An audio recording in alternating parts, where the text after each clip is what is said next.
TikTok has obviously made some pretty drastic changes recently to how the algorithm handles political content. And as a result, it is getting harder to get information out about current news, about the actions of the current administration, or about any potential pushback against the actions of the current administration that are being organized. And speaking as somebody that is both a content creator, but also has been working as a professional digital strategist for nearly 2 decades at this point, I want to talk about how we need to change our behavior on this app to ensure that critical information continues to spread and get in front of as many eyeballs as possible. I will preface this by saying, while the tips that I'm about to give are backed up by actual data and by actual tests that I have been running, I unfortunately cannot show you screenshots of the results of those tests because the updated terms of service for this app dictates that if I show you those screenshots, not only can this video be taken down, my account could be banned entirely. The most important thing that you need to understand as a user of social media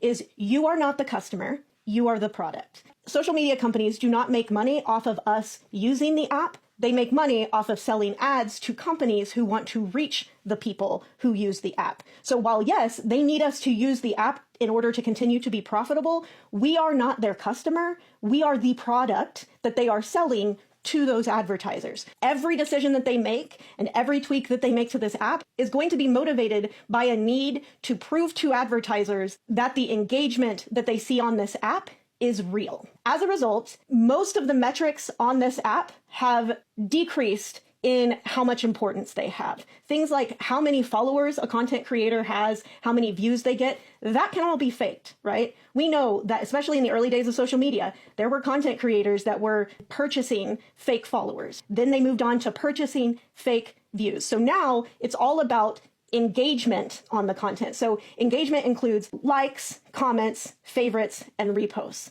Of those, 2 of them can still pretty easily be faked. Likes, that could be faked, right? You can go and purchase bots to go through and like your videos. And favorites, same thing. Reposts, while they can technically be faked, they are not particularly useful when faked because a repost doesn't just require the click of that button. It requires that you have people on your end, people that follow you, that are then going on to watch the video that you reposted. So that is much harder for it to be faked. But the hardest to fake of all is comments, right? I'm not saying that there aren't comments left by bots, but authentic engagement is pretty easy to spot in a comment. So if you want any political content that you see to get out to more people, the 2 things that you need to do, you need to repost that video, and most importantly of all, you need to leave a comment that is obvious was left by a person. So the comment needs to be more than 5 words long. It needs to be related to the video, or you could also do, keywords in it to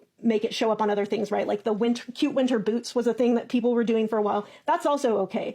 But just commenting emojis, that's not going to be nearly as helpful. And in fact, if too many people do that on the same video, that can actually end up hurting the video's reach because it can end up looking like they purchased bots to go comment emojis, because that's the most common thing a bot will do is just comment emojis. So you need to be commenting, making it obvious that you are a real human that actually enjoyed engaging with that video.